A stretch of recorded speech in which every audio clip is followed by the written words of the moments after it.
హల్లెలూయా. దేవుని నామానికి మహిమ కలుగును గాక. మనం అలాగే నిలబడి ఉండగా దేవుని వాక్యాన్ని మనం చదువుకున్నాము.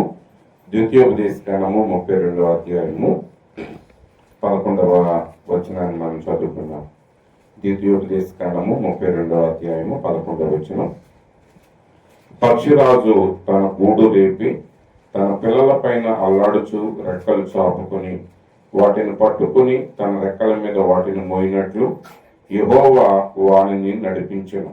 యెహోవా మాత్రము వానిని నడిపించెను. అనిల యొక్క దేవుళ్లలో ఏ దేవుడును ఆయనతో కూడా ఉండలేదు. భూమి యొక్క ఉన్నత స్థలముల మీద నేను వానిని ఎక్కించెదను. ప్రభు ఈ వాక్య భాగమును దీవించును గాక. ఆమేన్. తాళం వంచండి, చిన్న ప్రార్థన చేసుకుందాం. మహాగణుడా, మహోన్నతుడా, సర్వాధికారి యేసు ప్రభువా, నీ పరిశుద్ధమైన శ్రేష్టమైన నామానికి వందనాలు, స్తోత్రాలు తండ్రి. ఈ యొక్క ఉదయకాల సమయంలో ప్రభువా నీ పాద సన్నిధిలో మేము చేరి ఉన్నాం నాయన. ఎక్కడ ఇద్దరు ముగ్గురు నా నామంలో కూడి ఉంటారో వారి మధ్య నేను ఉంటాను అని ప్రభువా మీరు వాగ్దానం చేశారు. ఈ సమయంలో ప్రభువా మీరు మా మధ్య ఉన్నారు అని బట్టి నీకు వందనాలు, స్తోత్రాలు చెల్లిస్తున్నాను తండ్రి. నిశ్చయంగా నాయన నీ యొక్క సన్నిధిని మా మధ్య ఉంచండి ప్రభువా. నీ వాక్యం ద్వారా మాతో మీరు మాట్లాడండి. మీరు మాట్లాడుతున్న ప్రతి మాట పునరుద్ధరణ శక్తి ద్వారా ప్రభువా నీ బిడ్డల జీవితాలకు గొప్ప ఆశీర్వాదాన్ని ఇచ్చినట్లుగా సహాయం చేయండి. మహిమ పొందండి. యేసుక్రీస్తు పరిశుద్ధ నామములో ప్రార్థిస్తున్నాం తండ్రి, ఆమేన్. కూర్చోనండి. మన ప్రభువును రక్షకుడైన యేసుక్రీస్తు యొక్క పరిశుద్ధ నామములో కూడి ఉన్న మీ అందరికీ నా హృదయపూర్వకమైన శుభాలు తెలియపరుస్తూ ఉన్నాను. అదే రీతిగా మరి మన స్థానిక దైవజనులు మరి పాస్టర్ జాని గారికి వారి కుటుంబానికి కూడా ప్రత్యేకమైన వందనాలు. మరి సమయంలో ఈ మధ్యాహ్న సమయంలో మనము కొద్ది మందిగా మనం కూడి ఉన్నప్పటికీ ప్రభు మనతో ఉన్నారు. ఎందుకనగా ఎక్కడ ఇద్దరు ముగ్గురు నా నామంలో కూడి ఉంటారో వారి మధ్య నేను ఉన్నాను అని ఆయన సెలవిచ్చాడు. అంటే ఎప్పుడైతే దేవుని నామంలో మనం ఇద్దరు ఉన్నామో వెంటనే ప్రభు అక్కడ ఉన్నాడు. ఆయన మన మాటలు ఆలకిస్తా ఉన్నాడు. ఆయన మనతో మాట్లాడుతున్నాడనే గ్రహింపుని మనం కలిగి ఉండాలి. ఎందుకంటే ఎప్పుడైతే యెహోవా యందు భయభక్తులు కలిగిన ఇద్దరు కూడి మాట్లాడుతూ ఉంటారో ఆయన చెవియొగ్గి ఆలకిస్తున్నాడని మలాకి గ్రంథంలో ఆయన మనతో మాట్లాడి ఉన్నారు. కాబట్టి ఈ సమయంలో నా యొక్క అంశం ఏంటంటే పక్షిరాజు తన గూటిని రేపినట్లు అనే అంశాన్ని నేను మీతో మాట్లాడాలని ఆశపడుతున్నాను. మరి సహోదరుడు విలియం బ్రహ్మం గారు ఇదే అంశం మీద 5-6 ప్రసంగాలు ఆయన చేయటం జరిగింది. అయితే ఈ క్రైస్తవ జీవితంలో మన విశ్వాస యాత్రలో మనం చాలా బాగా తెలుసుకోవలసిన ప్రాముఖ్యమైన విషయాన్ని మనం ఈ యొక్క వర్తమానంలో మనం గ్రహించగలం. ప్రియమైన దేవుని బిడ్డలారా, ప్రియమైన దేవుని కుమారులు కుమార్తెలారా, ఈ విశ్వాస యాత్రలో మనం సాగుతూ ఉన్నప్పుడు నిశ్చయంగా మన జీవితంలో అనేక రకాలైన పరిస్థితులు మనకు ఎదురవుతూ ఉంటాయి. అయితే ఆ పరిస్థితులు మనకు ఎదురైనప్పుడు ఆ పరిస్థితులన్నింటినీ కూడా మనము ఆయన మీద ఉన్న విశ్వాసాన్ని బట్టే మనం జయించగలం. గత రాత్రి మనం దాన్ని చూసాము. ప్రభువుని విశ్వసించడం అంటే మన సామర్థ్యతను బట్టి, మన విశ్వాసాన్ని బట్టి, లేదా మన చుట్టూ ఉన్న పరిస్థితులను బట్టి కాదు ఆయన విశ్వసించటం. ఆయన ఏమి చేయగలడో అన్న దాని మీద మనం ప్రత్యక్షత కలిగి ఉన్నప్పుడు ఏం చేస్తుందంటే ప్రతి పరిస్థితిలో కూడా ఆయన గురించిన ప్రత్యక్షత ఆ శ్రమను జయించడానికి మనకు సహాయపడుతుంది. చూడండి, అబ్రహాముని శారాని మనం గమనించినప్పుడు అబ్రహాముని దేవుడు పిలిచినప్పుడు ఆయనకి 75 సంవత్సరాల వయసు. దేవుడు ఆయన్ని పిలిచన్నాడు, నేను నీ కుమారుని ఇస్తాను, నీ కుమారుని ద్వారా సకల జనులు ఆశీర్వదించబడతారు అని దేవుడు అబ్రహాముకు వాగ్దానం చేశారు. ఆ వాగ్దానాన్ని ఆయన నమ్మాడు, శారా నమ్మింది. వారు కలిసి దేవునితో నడవటాన్ని ప్రారంభించారు. కానీ కొద్ది కాలం తర్వాత సమయం గడిచిపోతా ఉంది. ప్రవక్త అంటారు, దేవుడు ఆ వాగ్దానాన్ని వాళ్ళకి ఇవ్వగానే వాళ్ళు వెంటనే ఆ పిల్లవాడికి కావలసిన సామాన్లన్నీ కొన్నారంట. వాళ్ళు డైపర్స్ కొన్నారంట, జుబ్బాలు కొన్నారంట, మరి పాల పీకలు కొన్నారంట. ఇవన్నీ ఎందుకు కొన్నారంటే వాళ్ళు నమ్మారు దేవుడి కార్యాన్ని మా జీవితంలో చేయబోతున్నాడని. అయితే వారు నమ్మినంత త్వరగా ఆ కార్యం వాళ్ళ జీవితంలో జరగలేదు. చాలా సంవత్సరాల సమయం పట్టింది. ఆ చాలా సంవత్సరాల సమయం పట్టిన సమయానికి వాళ్ళ శరీరాలు ఇంకా ముసలమైపోతున్నాయి, వాళ్ళు ఇంకా వృద్ధులైపోతున్నారు. అంటే ఆ బిడ్డలు కనే అవకాశాలు సంపూర్తిగా గతించిపోతున్నాయి. ఇంకా అవకాశాలు సన్నగిల్లిపోతున్నారు. సరే, కొన్నిసార్లు మనం అనుకుంటాం ఇంక ఈ సంవత్సరం అయితే అవుతుంది, ఇక అవ్వకపోతే అప్పటికీ అవదు. కానీ వారి యొక్క శరీరాలు వృద్ధాప్యం వలన బలహీనమైపోతున్నప్పటికీ, శారా గర్భము మృతతుల్యంగా మారిపోయినప్పటికీ వారు విశ్వాసమందు బలహీనులు కాలేదు. ఎందుకు వారి విశ్వాసమందు బలహీనులు కాలేదు అని దేవుని వాక్యం సెలవిస్తుందంటే, వారు నమ్మారు ఏంటంటే వాగ్దానం చేసిన దేవుడు నమ్మదగిన వాడై ఉన్నాడు. మన కాలంలో చూసినట్లయితే అబ్రాహాము కుమారుడు కంటాడు అన్నప్పుడు శారా నవ్వింది. అయితే నవ్వినా సరే తర్వాత ఆమె జీవితంలో ఆ కార్యం జరిగింది. ఎలా జరిగిందంటే ఆమె తర్వాత నమ్మింది. ఏమని నమ్మిందంటే ఆయన మృతిని సహితము సజీవంగా మార్చగలిగిన వాడు అని శారా నమ్మింది. అబ్రాహాము నమ్మాడు ఆయన చనిపోయిన దాన్ని కూడా తిరిగి బ్రతికించగలడు అని, దేవుడు చేయగలడు అని అబ్రాహాము నమ్మాడు. కాబట్టి మృతి చెందిన దాన్ని సైతము కూడా దేవుడు బ్రతికించగలడు అని శారా నమ్మింది. కాబట్టి వారు ఆ కుమారుని పొందుకోగలిగారు. ఈరోజు ప్రియమైన సహోదరి సహోదరులారా, నిశ్చయంగా దేవుని ప్రవక్త అన్నారు ఆయన దర్శనంలో చూశాడు. ఆ దర్శనంలో ఏం చూశాడంటే వధువు పరిపూర్ణంగా అలంకరించబడి ఆ కవాతు చేయుచున్న ఆ క్రైస్తవ సైనికులు అనే పాట పాడుచు ఆమె ముందుకు వెళ్ళటాన్ని ఆయన చూశాడు. హల్లెలూయా. అంటే దేవుడు నిన్ను నన్ను జయించిన వారిగా చూసి ఉన్నాడు. ఆ ప్రత్యక్షతను ఆయన మనకి ఇచ్చి ఉన్నాడు. కాబట్టి మన జీవితంలో ఎదురయ్యే ప్రతి పోరాటంలోనూ ప్రతి సమస్యను మనం ఎలా ఎదుర్కోవాలంటే జయించిన వారిగా ఆ సమస్యను మనం ఎదుర్కోవాలి. ఏమవుతుందో ఏంటో అనే సందిగ్ధతతో మనం ఉండాల్సిన అవసరం లేదు, కానీ ఖచ్చితంగా ఆ సమస్యను మనం జయించగలము. ఆ నమ్మకంతోనే, ఆ విశ్వాసంతోనే, ఆ ప్రత్యక్షతతోనే మనం ముందుకు వెళ్ళవలసిన వారమై ఉన్నాం. కాబట్టి దేవుని ప్రవక్త ఈ వర్తమానాన్ని ఎందుకు బోధించాడు అనే విషయాన్ని మనం గమనించినప్పుడు నిజంగా మన జీవితాల్లో దేవుడు ఎలా వ్యవహరిస్తున్నాడో మనం చాలా జాగ్రత్తగా గమనించాలి. దేవుని ప్రవక్త అయినటువంటి మోషే ద్వారా దేవుడు ఇశ్రాయేలుతో మాట్లాడుతున్నాడు. ఇశ్రాయేలుని ఆయన ఐగుప్తు దేశం నుంచి వెలుపలకు రప్పించాడు.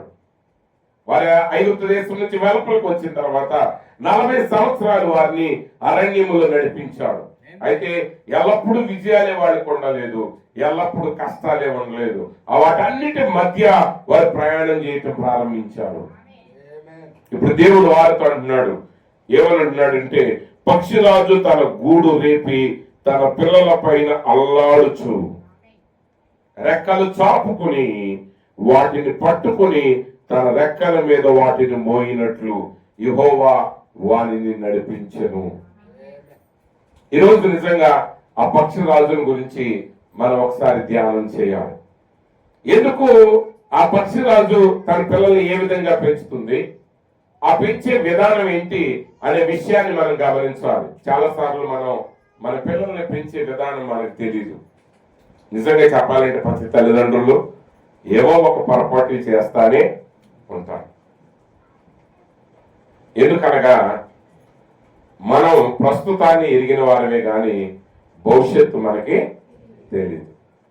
సహజంగా ఎవరైనా పిల్లల్ని అల్లారు బుద్ధిగా పెంచారనుకోండి, వాళ్ళు ఎదురు తిరిగే వాళ్ళుగా చెడిపోయిన వాళ్ళుగా అయిపోతే మిగిలిన వాళ్ళు అనుకుంటారు అలా పిల్లల్ని అల్లారు ముద్దుగా పెంచకూడదు, ఇలా పెంచితే పిల్లలు చెడిపోతారు అని అనుకుంటారు. అలా అనుకుని వీళ్ళు కఠినంగా పెంచుతున్నారు అనుకోండి, ఈ కఠినంగా పెంచడాన్ని బట్టి ఆ పిల్లలు విసుగు చెంది వాళ్ళ మనసులు విరిగిపోయి వాళ్ళు ఎట్లాగో తయారైపోతారు.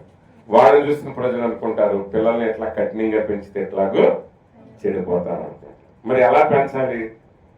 ఎలా పెంచాలంటే ఎవరికి తెలియదు. మనం పెంచేటప్పుడు మనకు తెలియదు, మనం పెంచడం అయిపోయిన తర్వాత అప్పుడు మిగిలిన వాళ్ళకి సలహాలు ఇస్తూ ఉంటాం. కానీ మిగతా వాళ్ళకి సలహాలు ఇవ్వటం వల్ల ఉపయోగం లేదు. మన పిల్లలు సరైన స్థితికి వాళ్ళు వస్తారా అంటే రారు. కాబట్టి దేవుని ప్రవక్త అన్నాడు పిల్లల్ని పెంచే ఒకే మార్గం ఏంటంటే ఆ పిల్లల్ని మనం ప్రతిష్ఠిస్తాం కదండి. దేవునికి మనం పిల్లల్ని ఏం చేస్తామండి? ప్రతిష్ఠిస్తాం, ప్రార్థిస్తాం. ప్రవక్త అంటాడు ప్రభువా, ఆ పిల్లల్ని ప్రతిష్ఠించేటప్పుడు ఆయన ఏమైనా ప్రార్థన చేస్తారంటే ప్రభువా ఈ పిల్లల్ని మా చేతులకు మీరు అప్పగించారు, ఈ బహుమానాలు మాకు ఇచ్చారు. కానీ వీళ్ళని ఎలా పెంచాలో మాకు తెలియదు కాబట్టి ప్రభా, ఈ బిడ్డలు తిరిగి మీ చేతికే మేము అప్పగిస్తున్నాం, నీవే నడిపించు అని ఆయన ప్రార్థన చేస్తాడు. కాబట్టి ఈరోజు ప్రతి తల్లిదండ్రులు కూడా మన పని ఎలా చేయాలి అంటే ఆయన మీద ఆధారపడి ఆయన సహాయం కోరుతూ ఆయన నడిపించిన మార్గంలో మనం నడిపిస్తే మన పిల్లలు ఆశీర్వాదకరమైన మార్గంలో ఉంటారు. కాబట్టి పక్షిరాజు తన పిల్లల్ని ఎలా పెంచాలో ఆ పక్షిరాజు ఎరిగి ఉన్నాడు. తన బిడ్డల్ని ఏ రీతిగా నడిపించాలి. నిజానికి పక్షిరాజు గురించి, ఆ పక్షిరాజు పిల్లల్ని పెంచే విధానాన్ని గురించి మనం ప్రారంభంలో అర్థం కాకుండా చూస్తే మనుషులకి చాలా కఠినమైన పక్షిగా అది కనబడుతుంది. కానీ ఆ పక్షిరాజు చేయటంలో ఒక ఉద్దేశాన్ని కలిగి ఉన్నది. అది ఆ ఉద్దేశం ఏంటో మనం గ్రహించినప్పుడు మాత్రమే అది చేసే ప్రతి పనిని మనం అంగీకరించగలం. అలాగే దేవుడు కూడా మన జీవితంలో కొన్ని పరిస్థితులు కూడా మనం నడిపిస్తూ ఉంటాడు. ఆ నడిపించేటప్పుడు ఆ పరిస్థితుల మధ్య మనల్ని ఎందుకు నడిపిస్తున్నాడో మనకు అర్థం కాదు. కానీ ఆయన ఆ కార్యములన్నీ సంపూర్తి చేసిన తర్వాత, ఆ కార్యములన్నిటి ద్వారా దేవుడు ఒక గొప్ప మేలును తీసుకొచ్చిన తర్వాత అప్పుడు మనకు అర్థం అవుతుంది ఆయన మార్గంలో మనల్ని ఎందుకు నడిపించాడు అనే సంగతిని మనం గ్రహించగలం. కాబట్టి ఇక్కడ ప్రవక్త ఏమన్నారంటే ఆయన కొన్ని మాటలు ఆయన చెప్తున్నారు. ఆ మాటలు మీ ఎదురు నేను పెడతాను. చూడండి పక్షిరాజు ప్రత్యేకత ఏంటి? పక్షిరాజు యొక్క ప్రత్యేకత ఏంటంటే పక్షిరాజు కేవలము సజీవమైన ఆహారాన్ని మాత్రమే భుజిస్తుంది. అనగా అప్పుడే చంపి రక్తం కారుతూ ఉన్నటువంటి ఇంకా ఆ ప్రాణము మిగిలి ఉన్న మాంసాన్ని మాత్రమే అది భుజిస్తుంది. కానీ రాబందులైతే, మిగిలిన గ్రద్దలైతే అవి చనిపోయి రక్తం కారటం ఆగిపోయిన తర్వాతే అవి వాటిని భుజిస్తాయి. కాబట్టి ఒక నిజమైన పక్షిరాజు ఏం చేస్తుందంటే kills his own meat. He has no have to fresh just like the bear. కాబట్టి ఈ పక్షిరాజు ఏం చేస్తుంది? అది తాను చంపుకున్న తాజా ఆహారాన్ని మాత్రమే అది భుజిస్తుంది. మరణమైన దాన్ని అది తినదు. కాబట్టి ఈరోజు నిజమైన దేవుని పిల్లలైన పక్షిరాజులుగా మనం ఎలా ఉండాలి అంటే ప్రత్యక్షతతో కూడిన వాక్యాన్ని మనం అంగీకరించాలి. ప్రజలు ఎప్పుడు కూడా తాజా ప్రత్యక్షతను గ్రహించటంలో విఫలమవుతారు. నోవాహు ఓడను కట్టిన సమయంలో అది తాజా ప్రత్యక్షత, అది దేవుడు అప్పుడే ఇచ్చిన ప్రత్యక్షత. కానీ అప్పుడు ప్రజలకు అది అర్థం కాలేదు. కానీ నోవాహు కాలం అయిపోయిన తర్వాత, కొన్ని వందల సంవత్సరాలు అయిపోయిన తర్వాత ఇప్పుడు ప్రజలు ఏం చేస్తారంటే అది బాగా అర్థమయ్యి వాళ్ళు కూడా ఏం చేస్తారంటే మేమును కూడా ఒక ఓడ కట్టుకుంటే బాగుంటుంది అనుకుంటారు. కానీ అది గతించిపోయిన కాలం, అది ఇప్పుడు ఉపయోగపడదు. దేవుడు ఎర్ర సముద్రం దగ్గరికి వచ్చినప్పుడు వాళ్ళు ఆలోచన చేయలేదు. ఇదిగో నోవాహు ఆ యొక్క ఓడ ద్వారా ఆ జలముల నుంచి తప్పించుకున్నాడు. ఇప్పుడు ఈ సముద్రాన్ని మనం తప్పించుకోవాలంటే మనం ఒక ఓడను కట్టుకోవాలి అని కానీ వారు అనుకుని ఉంటే వారు ఓడను కట్టే సమయానికి వెనక నుండి ఫరో వచ్చి వారిని తాకి వారిని హతము చేసేవాడే. కానీ దేవుడు ఏం చేశాడంటే మోషేకి ఓడను కట్టే పని అప్పచెప్పలేదు. ఓడను కట్టే పని అప్పచెప్పలేదు. ఈరోజు వర్తమానం అందునిమిత్తమే గతంలో ఉన్న గొప్ప కార్యాలని ఎక్కువగా పొగడదు. చాలా మందికి ఏంటంటే చరిత్ర గురించి చెప్పుకోవటం చాలా మందికి ఇష్టం. లోదర్ గారి గురించి, జాన్ వెస్లీ గారి గురించి, వారు చనిపోయిన చాలా సంవత్సరాల తర్వాత, వందల సంవత్సరాల తర్వాత ఇప్పుడు ప్రజలు నింపాదిగా కూర్చుని ఇదిగో వాళ్ళు ఎలా చేశారు, ఆ భక్తులు ఎలా చేశారు అని చెప్పుకోవటంలో మంచిదే. కానీ అవి ఇప్పుడు ప్రస్తుతానికి ఉపయోగపడవు. వాటి వల్ల ప్రయోజనం లేదు. మనం ఇప్పుడు ఆ కాలంలో మనం లేవు. పక్షురాజు ఎప్పుడు కూడా ఏం చేస్తుందంటే అది తాజా ఆహారాన్ని మాత్రమే కలిగి ఉంటుంది. అంత మాత్రమే కాదు, పక్షిరాజు తన ఆహారాన్ని తానే చంపుకుని తింటుంది.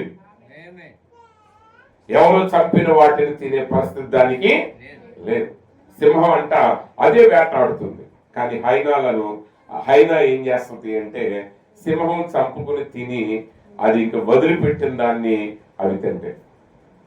కానీ నిజమైన దేవుని పక్షురాజులు ఎలా ఉంటే వారు నిజంగా వాళ్లే దేవుని వాక్యాన్ని చదువుతారు. వాళ్లే వర్తమానాన్ని వింటారు, వాళ్లే ప్రార్థన చేస్తారు. ప్రభువా ప్రత్యక్షత నాకు ఇవ్వు అంటారు. మనము భౌతిక విషయాల్లోనైనా ఆత్మీయ విషయాల్లోనైనా మనం ఏ మనిషి మీద ఆధారపడకూడదు. మనం కంప్లీట్ గా మన దేవుని మీద మనం ఆధారపడాలి. ఆయన మనకు ప్రత్యక్షతనిచ్చేవాడై ఉన్నాడు. ఆయన నిన్ను నీ శరీర సంబంధమైన ప్రతి అవసరతలు తీర్చేవాడు ఆయనే. నీకు ఆహారాన్ని ఇచ్చేవాడు ఆయనే, నీకు వస్త్రాన్ని ఇచ్చేవాడు ఆయనే, నీకు నివాసాన్ని ఇచ్చేవాడు ఆయనే. నీకు కావలసిన వాటన్నిటి కొరకు ప్రయాస పడవలసినది నీవే. ఎందుకంటే మనం పక్షురాజులమై ఉన్నాం. మనం ఎవరి మీద ఆధారపడవలసిన అవసరత లేదు. ఎవరు దయ కొరకు మనం ఆధారపడవలసిన అవసరత లేదు. ఎందుకంటే ఆ శక్తిని దేవుడు మనలో పెట్టాడు. అదురేవతి దానియేలుతో ఆ చక్రవర్తి దర్యావేషు అంటాడు, అయ్యా ఈ గోడ మీద చేవరాత యొక్క అర్థాన్ని నాకు చెప్పినట్లయితే నేను ఈ బంగారపు గొలుసు నీకు ఇస్తాను, ఈ ఊదా రంగు వస్త్రాలు నేను నీకు ఇస్తాను, నీకు బహుమానాలు ఇస్తాను అన్నప్పుడు దానియేలు అన్నాడు, నీ బహుమానాలు నీ దగ్గరే ఉంచుకో, నీ బహుమానాలు నాకు అవసరం లేదు. ఎందుకంటే దానియేలు పక్షిరాజు అయి ఉన్నాడు. కానీ బిలాము ధనం చూపించగానే అన్నాడు, అయ్యా నేను వస్తాను. ముందు దేవుడిని అడిగాడు, దేవుడు అన్నాడు వద్దు అన్నాడు. అప్పుడు బాలాకు రాజు అన్నాడు, బిలాము రాకపోతే ఇంకా బహుమానాల్ని ఎక్కువ చేయండి, ఇస్తామన్న దానికంటే ఎక్కువ ఆశ చూపండి అనగానే వాళ్ళు అన్నారు, ఆ బిలాము అన్నాడు, ప్రభువా ఇది వరకైతే 10,000 ఇస్తానన్నారు నాయన, ఇప్పుడు 10 లక్షలు ఇస్తామంటున్నారు. ఎంత ఇస్తామంటున్నారు? 10 లక్షలు ఇస్తామంటున్నారు. కొంతమంది భక్తులు కూడా చిన్నదానికి పడకపోవచ్చు, కానీ దాని విలువ పెంచితే పడిపోతారు. బిలాము ప్రవక్తే, దానియేలు ప్రవక్తే, కానీ దానియేలు దేవుని పక్షిరాజు అయి ఉన్నాడు. బిలాము వరాన్ని కలిగి ఉన్నాడు, కానీ ఆయనకి దేవునికి వచ్చిన సంపూర్ణమైన ప్రత్యక్షత ఆయనకి లేదు. ఒకవేళ బిలాముకి ఆహారం అవసరమైతే ఎవరిని అడగాలి? దేవుణ్ణి అడగాలి. నిజంగా దేవునితో మాట్లాడి దేవుని దగ్గర మరి అడిగే అంత స్థితి బిలాము కలిగి ఉండి కూడా ఆయన ఎవరి మీద ఆధారపడ్డాడంటే బాలాకు రాజు మీద ఆధారపడ్డాడు. నేరుగా దేవుణ్ణి అడగొచ్చుగా ఆయన అవసరాలన్నీ. దేవా నాకు ఇది అవసరం అయ్యా, నేను ఒక మంచి ఇల్లు కట్టుకోవాలి, దేవా నాకు 10 లక్షలు కావాలని దేవుణ్ణి అడిగితే సరిపోతుందిగా. కానీ దేవుని దగ్గరికి వెళ్ళి అన్నాడు, ప్రభువా బాలాకు రాజు 10 లక్షలు ఇస్తానంటున్నాడు, అయ్యా ఈ ఒక్కసారికి నన్ను ఎడని ఆ 10 లక్షలు తెచ్చుకుని ఇల్లు కట్టుకున్న తర్వాత నువ్వు ఎలా చెప్తే నేను అలాగూ చేస్తా. అది బుద్ధిహీనమైన కాదు. బిలాము దేవుని మీద ఆధారపడాలి, దేవుడు చెప్పిందే చేయాలి. కానీ బిలాము ఏం చేశాడంటే దేవుని మీద ఆధారపడకుండా మనిషి మీద ఆధారపడుతున్నాడు. కానీ మనిషి దగ్గర లాభం పొందటానికి దేవుని వరాన్ని వాడుకుంటున్నాడు. అది నిజమైన క్రైస్తవ జీవితం కాదు, అది నిజమైన పక్షురాజు జీవితం కాదు. మీరు దేవుణ్ణి అడగండి, ప్రభువా నేను నా స్వశక్తి మీదే బ్రతకాలి, నేను ఏ మనిషి మీద ఆధారపడాల్సిన అవసరం నాకు లేకుండా చేయి ప్రభువా, ఏ మనిషి దయను నేను సంపాదించుకోవాల్సిన అవసరం నాకు లేదు నాయన, నన్ను నేను సమృద్ధిని కలిగి ఇతరులకు ఆశీర్వాదకరంగా ఉండేటట్లుగా నన్ను చేయి ప్రభు అని ప్రతి నిజ పక్షిరాజు ప్రార్థన చేయాలి. ఎందుకు పక్షిరాజు పిల్లల్ని ఈ పరిస్థితులు కూడా తీసుకువెళ్తుందంటే ఇంగ్లీష్ లో సామెత ఉంది, అదేంటంటే పక్షిరాజు పిల్లలు పుడతాయి అంటారు, కానీ పక్షిరాజులు శిక్షణ ద్వారా తయారు చేయబడతాయి. అంటే పక్షిరాజు బిడ్డ పుట్టగానే దాని లోపల ఈ లక్షణాలన్నీ ఉండవు. కానీ ఇప్పుడు ఆ పక్షిరాజు ఏం చేస్తున్నాడంటే, ఆ తల్లి పక్షిరాజు ఏం చేస్తుందంటే పిల్లలకి శిక్షణను ఇస్తుంది, తన వలె ఎగరటానికి కావలసిన శిక్షణను ఇస్తుంది. ఈరోజు మనం దేవుని పోలికలో దేవుని స్వరూపంలో చేయబడ్డాం. మనం ఏదో కూర్చొని ఒక గూట్లో ఉండి ఎల్లప్పుడూ ఆయన ఏదో పెడుతుంటే తినేవారుగా కాదు మనం ఉండాల్సింది. మనము నిజంగా ఆయన ఎలాంటి యోధుడుగా ఉన్నాడో అలాంటి యోధుడుగా మనం మారవలసిన వారమై ఉన్నాం. ఆయన లోకాన్ని జయించిన రీతిగా మనమును కూడా లోకాన్ని జయించిన వారుగానే ఆయన సింహాసనాన్ని స్వతంత్రించుకోవలసిన వారమై ఉన్నాం. ఏదో వారసత్వాన్ని బట్టి స్వతంత్రించుకోవటం వ్యక్తులుగా మనం ఉండకూడదు. ఏదో జాలిని బట్టి ఆ సింహాసనాన్ని పొందే వ్యక్తులుగా మనం ఉండకూడదు. కానీ ఆయన జయించి కూర్చున్న రీతిగానే మనం కూడా ఏం చేయాలంటే దాన్ని జయించిన వారిగా ఉండాలి. చూడండి, ఈ doesn't want anything that stale or left over and hand me downs. రుచిగా లేని దాన్ని గాని, ఎండిపోయిన దాన్ని గాని, ఎంగిలి ఆహారాన్ని గాని, ఎవరో ధర్మం చేసిన దాన్ని గాని పక్షురాజు తినదు. ఆ స్థితిలో మనం ఉండకూడదు. ఎప్పటికీ నువ్వు కలిగిన దాంతో తృప్తి కలిగి ఉండాలి. నీకేదైనా అవసరత కావాల్సి వస్తే కంప్లీట్ గా దేవుని మీద ఆధారపడి ఆయన కృప ద్వారా, ఆయన శక్తి ద్వారా నువ్వు దాన్ని సాధించుకోవాలి. అబ్రహాం అంటున్నాడు సొదొమ గొమొర్రా రాజులతో, వాళ్ళు అన్నారు, అయ్యా మీరు మమ్మల్ని విడిపించారు, మా యొక్క మనుషుల్ని మాత్రమే వదిలి ఈ ఆస్తి అంతా మీరే తీసుకోండి. అబ్రహాం అంటున్నాడు, నేనే అబ్రహాముని ధనవంతుని చేశానని నువ్వు చెప్పుకున్నట్లు మీ యొక్క చెప్పుల వారునైనా నేను తీసుకోను. నాకేమీ అవసరం లేదు. నాతో పాటు ఈ పని వారు భుజించిన ఆహారం తప్ప ఇంకేది మాకు వద్దు. ఇక్కడ ఒక విచిత్రమైన విషయాన్ని మీరు చాలా జాగ్రత్తగా గమనించండి. సొదొమ గొమొర్రా మిగిలిన రాజులు కూడా ఒక మంచి విషయాన్ని చెప్పారు. అక్కడ ఏమన్నారంటే, మా ప్రజలు తప్ప మాకు ఆస్తులు అక్కర్లేదు. ఏం కోరారు ఆ రాజులు? ప్రజలు మాత్రమే కోరుకున్నారు. ఈరోజు నిజంగా విలువైనది మనిషి మాత్రమే. విలువైనది ఎవరండి? మనిషి మాత్రమే, వస్తువులు కాదు. కానీ ఈరోజు మనం మనుషులు కోరుకోవట్లేదు. ప్రజలు ఎవరిని కోరుకుంటున్నారు? ఈరోజు ఆస్తులను కోరుకుంటున్నారు, ఈరోజు సంపదని కోరుకుంటున్నారు. అసలు ఈరోజు ఒక మనిషి ఇంకో మనిషితో ఉండటానికి ఇష్టపడట్లా. ఎవరికి వారికి ఇండిపెండెంట్ గా బతకాలంట, స్వేచ్ఛగా బతకాలంట. ఏంటి ఇండిపెండెన్స్? నువ్వు ఒక్కడ అడవిలో తిరిగితే ఏముంటది అంటే, జనాల మధ్య ఉన్నావు కాబట్టి నీకు చక్కగా ఉంది. కానీ తీసుకెళ్లి నిన్ను అడవిలో పడేస్తే అక్కడ నిన్ను ఆదరించేవాడు ఎవరు లేకపోతే, నీతో మాట్లాడే మనిషి ఎవరో లేకపోతే, ఒకవేళ నువ్వు అనుకున్నా సరే ఎవడు ఏ మనిషిని చూసే అవకాశం నిజంగా నీకు కోల్పోతే అప్పుడు నీకు అర్థమవుతుంది మనిషి యొక్క విలువ ఏంటి. ఈరోజు దేవుని బిడ్డలంగా మనం దేవుని బిడ్డలకు విలువనివ్వాలి. వారు ఎక్కడైనా ఉండనివ్వండి. వాడు పేదవాడు కావచ్చు, వాడు సమాజంలో పేరు లేని వాళ్ళు కావచ్చు. అదే మోషే చేశాడు. ఫరో కుమార్తెకు కుమారుని అనిపించుకుని అల్పకాలం పాప భోగములు అనుభవించటం కంటే కూడా దేవుని ప్రజలతో శ్రమ అనుభవించడం మేలు అని ఆయన ఎంచుకున్నాడు. ఈరోజు దేవుని పక్షురాజుల యొక్క స్వభావం అది. నిజమైన దేవుని బిడ్డల యొక్క స్వభావం అది. వారు దేవుని మీద తప్ప ఏ మనిషి మీద ఆధారపడటానికి వారు ఇష్టపడరు. వారు ఏ మనిషి నుంచి దేనిని ఆశించరు. బిలాము ఆశించాడు, కానీ అబ్రహాం ఆశించరు. వారి కొరకు ప్రయాసపడి నిజానికి ఆ మనుషుల్ని, ఆ సంపదని ఆయన స్వాధీనం చేసుకోవచ్చు. అయినప్పటికీ ఆయన అన్నాడు, మీ సొత్తులో ఏ భాగము మాకు అక్కర్లేదు. ఎందుకంటే అబ్రహామును ఐశ్వర్యవంతుడు చేసిన వాడు దేవుడు అయి ఉన్నాడు. ఒకవేళ అబ్రహాముని దేవుడు ఆశీర్వదించినప్పుడు సొదొమ గొమొర్రా రాజులు ఏమంటారంటే, మా సొత్తు దీని వాడు అంట అయ్యాడని అంట. ఆ మాట అనిపించుకోకుండా ఉండటానికే అబ్రహాం ఏం చేశాడంటే వారిలో ఏ దానిని తీసుకోలేదు. మనం ఎవరు దైవం మనం బతకాల్సిన అవసరం లేదు. నువ్వు నిజమైన క్రైస్తవుడు అయితే నువ్వు ప్రార్థన చేయి. నువ్వు దేవుని మీద అనుకో, ప్రభువా నన్ను తలగా ఉంచుతానన్నావు, నన్ను అన్నాడు తోటగా ఉంచనని చెప్పావు.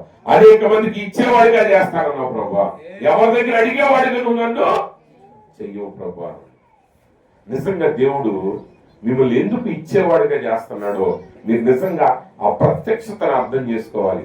చాలాసార్లు మన కష్టాల్లో ఏం చేస్తామంటే, ఇబ్బందుల్లో ఏం చేస్తామంటే, మనం చేసే పని మరింత కష్టాల్లోనికి మనం తీసుకెళ్తుంది. అందుకే పక్షురాజు ఏం చేస్తుంది అంటే, ఆ పక్షురాజు ఎప్పుడు కూడా రుచిగా లేని దాన్ని ఇష్టపడదు, తాజాగా లేని దాన్ని ఇష్టపడదు, ఎంగిలి దాన్ని ఇష్టపడదు, మిగిలిపోయిన దాన్ని ఇష్టపడదు. ఎవరో తీసుకొచ్చి ఇస్తే ఆ పక్షురాజు ఎవరో అది సంపాదించాలి, అది వేటాడాలి, అది ప్రయాసపడాలి, అది లక్ష్యాన్ని ఛేదించాలి. అది పక్షురాజు యొక్క లక్ష్యం. ఈరోజు దేవుడు పక్షురాజు అయి ఉన్నాడు. ఆయన ఒక గొప్ప యెహోవా పక్షురాజు అయి ఉన్నాడు. అదే సాతానుడు అన్నాడు, నువ్వు నాకు నమస్కారం చేయి, ఈ రాజ్యాలను నీకు ఇస్తానన్నా. యేసు ఆ మార్గాన్ని ఎంచుకోలేదు, కానీ ఆయన ఈ రాజ్యాన్ని స్వతంత్రించుకోవడానికి ఆయన శిలువ మరణం పొంది, ఆయన పాతి పెట్టబడి, ఆయన 3వ దినమున తిరిగి లేచి సమస్తాన్ని స్వాధీనం చేసుకున్నాడు. సులువైన మార్గాన్ని ఎన్నడూ ఎంచుకోకండి. దేవుడి వాక్యానికి వ్యతిరేకమైన మార్గాన్ని ఎన్నడూ ఎంచుకోకండి. నువ్వు పని చేయాలి. అందుకే ఒక దైవజనుడు చెప్పాడు. ఆయన అన్నాడు, కొన్ని దేశాల్లో ఎక్కువ మంది పేదలు ఉంటారు. ఎందుకంటే వాళ్ళు ఏమడుగుతారంటే, నేను ఆహారం తినలేదండి పొద్దున్న నుంచి, నాకు ఏదైనా తిండి పెట్టండి, నాకు ధర్మం చేయండి అంటారు. కానీ అదే పని ఎప్పుడైనా ఆకలితో ఎవరికైనా ఉన్నప్పుడు ఆ తిండే కావాలి, అందుట్లో ఏ సందేహం లేదు. అది ఆఫ్రికా అయినా, అమెరికా అయినా, ఆస్ట్రేలియా అయినా, ఇండియా అయినా సరే. కానీ మరొక ప్రాంతంలో ఏమడుగుతారంటానంట, మేము ఆకలితో ఉన్నామండి, మాకు ఏదైనా పని ఇప్పించండి అంట. ఏమని అడుగుతారండి అండి? వాళ్ళు పని ఇవ్వమంటారు, వాళ్ళ ఆహారాన్ని అడగరు. ఎవరైతే మేము ఆకలితో ఉన్న పని మాకు ఆహారాన్ని పెట్టండి అని అడుగుతారో వాళ్ళు ఎప్పటికీ అదే స్థితిలో ఉంటారు. కానీ ఎవడైతే నేను ఆకలితో ఉన్నానో, నేను పని చేసి కష్టపడి నేను సంపాదించుకుని నేను భుజించాలనే స్వభావాన్ని కలిగి ఉంటాడో, వాడు ఏదో ఒక రోజు ఉన్నతమైన స్థితికి వెళ్తాడు. ఈరోజు దేవుడి పక్షురాజులుగా మనం దేవుడితో నేరైన సంబంధాన్ని కలిగి ఉండాలి. భౌతిక విషయాల్లోనైనా, ఆధ్యాత్మిక విషయాల్లోనైనా నువ్వు దేవుడితో సంబంధాన్ని కలిగి ఉండాలి.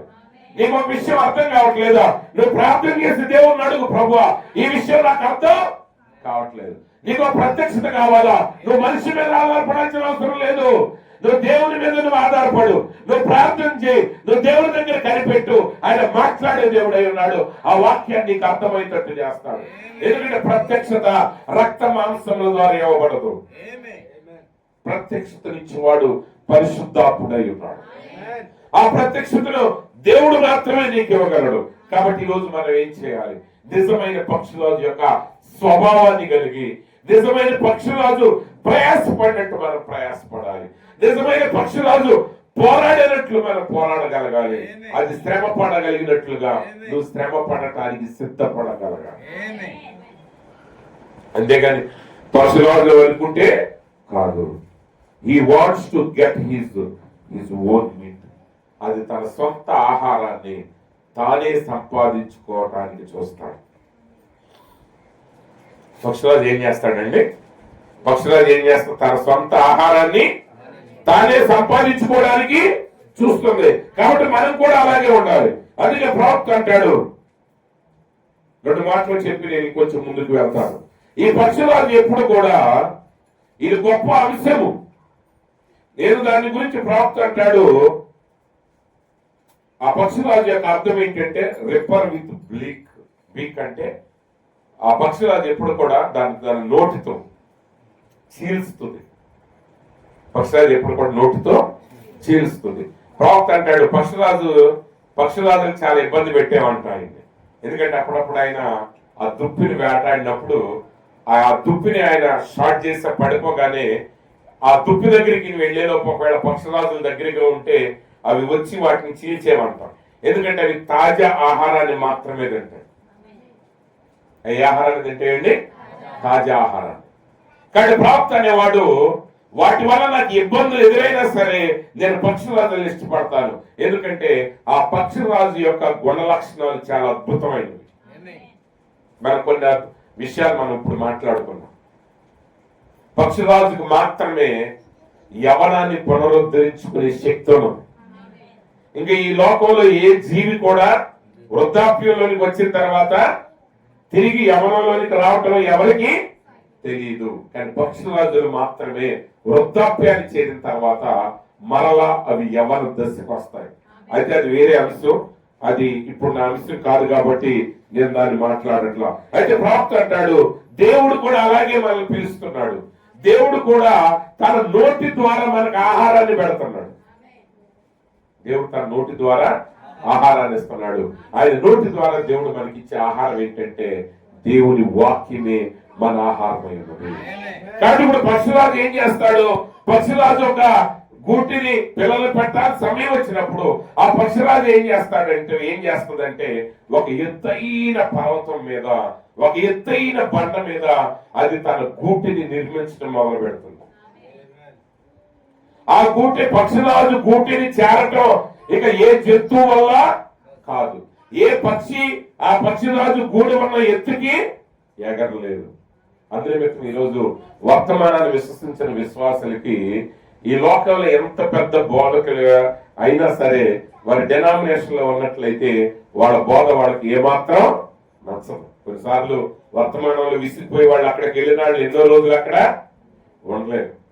ఎందుకంటే పక్షిరాజుల స్థాయికి మిగిలిన ఏ పక్షులు చేరలేవు. ఆ స్థితిని వాళ్ళు అందుకోలేరు. మీరున్న వాక్యపు స్థితిని అందుకోవటం డెనామినేషన్ యొక్క శక్తికి అందరిది. అందుతుందా? మీ మాటలు వాళ్ళకి అందరే అందరు. వారు మీ స్థాయిలోనికి వచ్చి మీకు అర్థమయ్యేటట్టు వాళ్ళు చెప్పలేరు. ఎందుకంటే పక్షిరాజు తన గూటిని నిర్మించటమే ఉన్నతమైన ఎత్తులో ఒక గొప్ప బండ మీద దాన్ని నిర్మించడం జరుగుతుంది. దానికోసం చక్కటి మరి కర్రలను తీసుకుని అలాగే కొన్ని ముళ్ళని తీసుకుని వచ్చి పెడుతుందంట. అయితే దాని లోపల అది ఏం చేస్తుందంటే లోపల మెత్తగా ఉండేటట్టు ఆ జంతువు యొక్క చర్మాలని కానివ్వండి లేకపోతే ఆ పక్షుల యొక్క ఏకల్ని కానిది లోపల ఎంతో చక్కగా మెత్తగా ఉండేటట్టు చేస్తుంది. బయట కఠినంగా ఉంటది, లోపల ఎంతో మెత్తగా ఉంటది. ఇప్పుడు పక్షురాజు ఆ గూటిని అక్కడ పెట్టి ఆ గుడ్లను పెట్టింది. ఆ గుడ్లను పొదిగిన తర్వాత ఆ పిల్లలు రాగానే ఇప్పుడు పక్షిరాజు ఏం చేస్తుందంటే స్టార్టింగ్ నుంచి కూడా తాజా ఆహారాన్ని వేటాడి తీసుకుని వచ్చి వాటికి పోషిస్తుంది. తన నోటితో ఆ ఆహారాన్ని తీసుకుని వచ్చి ఆ పక్షిరాజు పిల్లల యొక్క నోటికి వాటిని అందిస్తున్నాయి. ఇప్పుడు ప్రారంభంలో చాలా అద్భుతంగా ఉంటుంది పక్షిరాజు పిల్లలకి. ఎందుకంటే వెచ్చటి గూడు, మెత్తని పడక, సమయానికి తాజా ఆహారం మనకి ఎంత చక్కగా ఉంటుందో. చాలా సార్లు ఇట్లా మీటింగ్స్ జరిగేటప్పుడు లాస్ట్ రోజు వచ్చిన తర్వాత విశ్వాసాలు అంటారు ఇంకా మీటింగ్లు ఇట్లాగే ఉంటే అంత బాగుంటుందోనండి కదండి. ఇంకెట్లాగే మీటింగ్లు జరుపుకుంటా ఉంటే ఎంత ఆనందంగా ఉంటుంది. మళ్ళీ తిరిగి మన పనులకి వెళ్ళిపోవాలా, మళ్ళీ ఇళ్ళకి వెళ్ళిపోవాలా అని మనం అనుకుంటాం. అందుకే కొండ మీద యేసు ప్రభు రూపాంతరం చెందినప్పుడు పేతురు యాకోబు యోహాను అంటున్నారు. పేతురు అన్నాడు ప్రభుతో, ప్రభువా నీకు ఒక పర్ణశాల, ఏలియాకు ఒక పర్ణశాల, మోషేకు ఒక పర్ణశాల నిర్మిస్తాం ప్రభువా, ఇంకెక్కడే ఉండిపోదాం నాయన, పరలోకంలాగా ఉంటుంది. అయితే దేవుడు నీకు వాటిని ఇచ్చేది అక్కడే ఉండిపోవటానికి కాదు. దేవుడు నీకు ఒక వరాన్ని ఇచ్చేది ఆ వరాన్ని తల మీద పెట్టుకుని తిరగటానికి కాదు. దేవుడు ఇచ్చేది ఏది అలంకరణ కాదు. దేవుడు చేసేది ఏది అలంకరణకి ఇవ్వట్లేదు. నువ్వు సుఖపడటానికి నీకు ఇవ్వట్లేదు. దాని ద్వారా నువ్వు ఒక పని చెయ్యాలి, ఒక కార్యాన్ని నువ్వు సాధించాలి. ఒక ఉన్నతమైన ఆయనకు ఒక ఉద్దేశం ఉన్నది. ఆ ఉద్దేశాన్ని నెరవేర్చాలి. దాని కొరకు ఆయన నిన్ను సిద్ధపరుస్తున్నాడు. మీ అందరి జీవితం, మీలో ఇక్కడ ఉన్న ఏ ఒక్క వ్యక్తి అనే జీవితం అయినా ఆయన దృష్టికి విలువైనది. మీ జీవితాలను రూపిస్తున్నాడు. గత రాత్రి మనం చూసాం, ఒక సాదా కర్రగా నువ్వు మిగిలిపోతే నువ్వు చెత్త కుప్పతో మిగిలిపోతావు. కానీ అదే కర్ర ఆ యజమానుడి చేతిలో పడితే ఆయన దాన్ని చెక్కటం మొదలు పెడితే దానికి ఒక రూపాన్ని కానీ ఆయన ఇచ్చినట్లయితే, ఆయన దాన్ని శక్తితో నింపినట్లయితే అది ఎంత ప్రవాహంలో నేను ప్రయాణించగలదు, అది ఎన్ని అడ్డుబండలైనా తప్పించుకోగలదు, అది చివరికి గమ్యానికి చేరగలదు. ఈరోజు దేవుడు నీతో నన్ను రూపిస్తున్నాడు. నువ్వు ఏదో ఎల్లప్పుడు ఒక స్థలంలో సుఖంగా ఉండటం దేవుని యొక్క చిత్తం కాదు. ఆ సుఖం ద్వారా నువ్వు ఒక యోధుడిగా మారాలి, ఒక బలమైన యోధురాలుగా మారాలి, నువ్వు గొప్ప కార్యాలను సాధించాలి, నువ్వు ఆయన నామానికి మహిమను తేవాలి, అనేక మందికి రక్షణలోనికి నడిపించగలిగే వ్యక్తిగా నువ్వు మారాలి. నువ్వు పోరాటాన్ని జయించిన తర్వాత నువ్వు అనేక మంది పోరాటంలో ఉన్న వారికి సహాయం చేయగలిగిన వ్యక్తిగా మారాలి. అందులో పేతురు అంటున్నాడు, ప్రభు నీ మనస్సు తిరిగిన తర్వాత, నువ్వు స్థిరపడిన తర్వాత నీ సహోదరులను బలపరచు. దేవుడు నీకు సౌఖ్యాన్ని ఇస్తాడు, శ్రమలను ఇస్తాడు. ఆ శ్రమల నుంచి నువ్వు బయటకు వచ్చిన తర్వాత ఏమవుతుందో తెలుసా? అనేక మంది శ్రమలో ఉన్న వారికి ఆదరణ చూపే వ్యక్తిగా నువ్వు మారుతావు. ఏ పోరాటంలో నుంచి ఒకప్పుడు నువ్వు ఓడిపోయావో అదే పోరాటాల నుంచి తిరిగి గెలవటం మొదలెట్టిన తర్వాత అదే పోరాటాల్లో ఉన్న అనేక మందికి నువ్వు మార్గాన్ని చూపగలిగిన వ్యక్తిగా మారుతావు. కాబట్టి ప్రియమైన సహోదరి సహోదరుల, ఎప్పుడు అదే సౌకర్యాలు మీరు కోరకండి, అదే సౌఖ్యాల దగ్గర ఉండిపోవటాన్ని మీరు ఇష్టపడకండి. అయితే ఇప్పుడు పక్షురాజు వాటిని పోషిస్తుంది, కానీ కొంత సమయం వచ్చింది, ఆ పక్షులు కొంచెం ఎదగటం మొదలు పెట్టిన తర్వాత ఇప్పుడు ఆ పక్షురాజుకి అర్థమవుతుంది ఈ పక్షులు వాటంతటికవే రాజులుగా బతకాల్సిన సమయం వచ్చి ఉన్నది. కానీ వాటిని అలాగే వదిలేస్తే అవి ఎందుకు పనికిరావు? ఆ పక్షురాజు పిల్లలు ఎందుకు పనికిరావు? దేవుడు ఒక్కొక్క జీవిలో ఒక్కొక్క విధానాన్ని పెట్టాడు. అన్ని ఒకటి కాదు. జిరాఫీ ఉంటుంది. జిరాఫీ మీలో చాలా మంది తెలుసు, అంటే మనం చూడం కానీ మన దేశాలు ఎక్కువ ఉండవు మన ప్రాంతాల్లో. కానీ జిరాఫీ పిల్ల పుట్టగానే అరగంటలో దానికి ఎంత శక్తి వస్తుంది అంటారంట, సింహం నుంచి కూడా తప్పించుకున్నంత వేగంగా పరిగెత్తగలదంట. జిరాఫీ పిల్ల పుట్టిన అరగంటలో సింహాన్ని తప్పించుకున్నంత వేగంగా పరిగెట్టగలదు. కానీ పక్షిరాజు అలా చేయలేదు. పక్షిరాజు ఎగరలేదు. పక్షిరాజుకి ఆ పోరాటాలు తెలియదు. ఎందుకంటే అవన్నీ పిల్లలుగానే పుడతాయి. Eaglets are born but eagles are trained, అది ఇంగ్లీష్ సామెత. అంటే పక్షిరాజు పిల్లలు పుడతాయి, కానీ పక్షిరాజు మాత్రం తయారు చేయబడతాయి. అంటే శిక్షణ ద్వారా పక్షిరాజు. కాబట్టి ఇప్పుడు అవి పక్షిరాజు పిల్లలుగా పుట్టాయి. వాటికి కావలసిన పోషణ ఇచ్చింది, వాటికి కావలసిన భద్రతను ఇచ్చింది, వాటికి కావలసిన సౌఖ్యాన్ని ఇచ్చింది. కానీ అలాగే ఉంచితే అవి అలాగే మారిపోతాయి, అలాగే సోమరిపోతులుగా అయిపోతాయి. అవి కూడా పరాన్న జీవులుగా మారిపోతాయి. అవి కూడా ఎవరో పడేసి తినే వాటిగా ఉండిపోతాయి. అలాగే ఉంచేది. ఎందుకంటే ఇంకా పెరిగి ఇంకా వయసు వచ్చి అలాగే అయిపోయిన తర్వాత తల్లి చనిపోయింది అనుకోండి, వాటికి ఇంకేమీ తెలియదు. అందుకే ఇప్పుడు ఆ పక్షిరాజు ఏం చేస్తుందంటే, దీనికి సమయం వచ్చింది, వీటికి శిక్షణనిచ్చే సమయం వచ్చింది. ఆ శిక్షణ ఇచ్చే సమయం రాగానే ఇప్పుడు ఆ పక్షిరాజు ఏం చేస్తుందంటే లోపల ఉన్న ఏకలన్నీ తీయటం మొదలు పెడుతుందంట. లోపల ఉన్న మెత్తని పక్కనంతా తీసివేస్తుంది. ఇప్పుడు లోపల అంతవరకు ఆ చర్మము క్రింద, మరి ఆ చర్మపు ఆ యొక్క ఆకుల ఆ యొక్క రెక్కల క్రింద ఏకల క్రింద ఉన్న ఆ పక్షులకు ఇప్పుడు ఏం చేస్తాయి అంటే నెమ్మదిగా ఆ యొక్క ముళ్ళు పొడుచుకోవటం మొదలు పెడతాయి. కొంచెం డిస్టర్బెన్స్ అవుతుంది, కొంచెం నిద్ర తేడా వస్తుంది, కొంచెం కూర్చోవటం ఇబ్బంది అవుతా ఉంటుంది.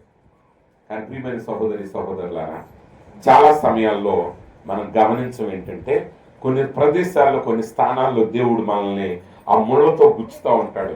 దాని అర్థం ఏంటంటే నువ్వు ఎదిగే సమయం వచ్చింది. ఇప్పుడు నువ్వు ఉన్న స్థితి కంటే ఇంకా పై స్థితికి ఎదగాల్సిన సమయం వచ్చింది. అయితే ఆ పక్షిరాజు పిల్లలకి అర్థం కాదంట, ఏంటి ఈ బాధలు ఏంటి, మనకి ఇంతవరకు చాలా చక్కగా ఉంది కదా, ఈ గుచ్చుకోవటం ఏంటి, రాత్రంతా నాకు నిద్ర పట్టలేదని బహుశా ఆ తెల్లవారి ఆ పక్షులు పిల్లలు మాట్లాడుకుంటా ఉంటాయి. కానీ ఇప్పుడు ఆ పక్షిరాజు ఏం చేస్తుందంటే వచ్చి వాళ్ళకి ఆహారం ఇవ్వదు, కానీ ఆ పక్షిరాజు నోటితో కలుసుకుంటుంది. ఆ పక్షిరాజు నోటితో కలుసుకుని పైకి తీసుకొచ్చేసరికి మొదటిసారి అవి ఎంతగానో భయపడిపోతాయి.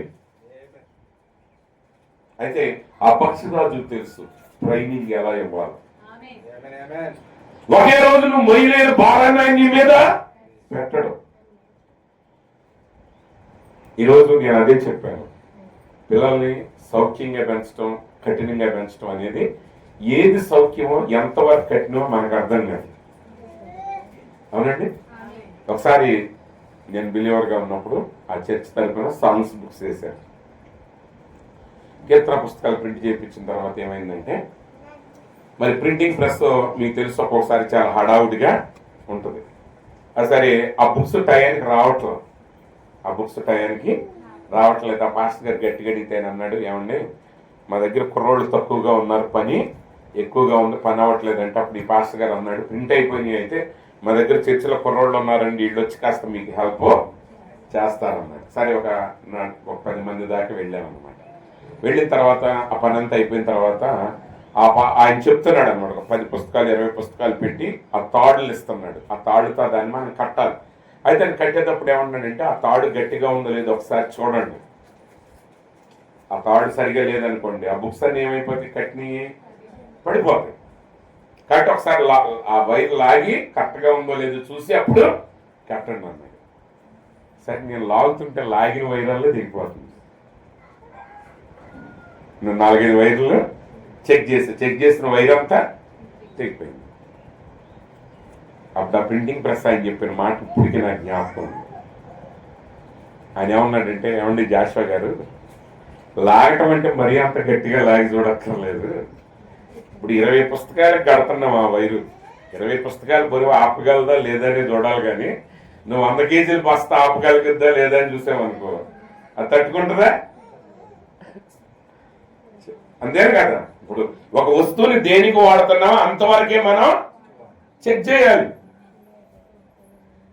ఇప్పుడు ఇది 10 కేజీలు బరువు మొయ్యాలనుకోండి, దీని మీద ఒక 7 కేజీలు 8 కేజీలు బరువు పెట్టి ఇది మొయ్యగలుగుతో లేదో చూడాలి. అంతేగాని 5 కేజీలు బరువు మోయాల్సిన బలం మీద నువ్వు 1000 కేజీలు బరువు పెడితే టెస్ట్ లోనే నాశనం అయిపోతుంది.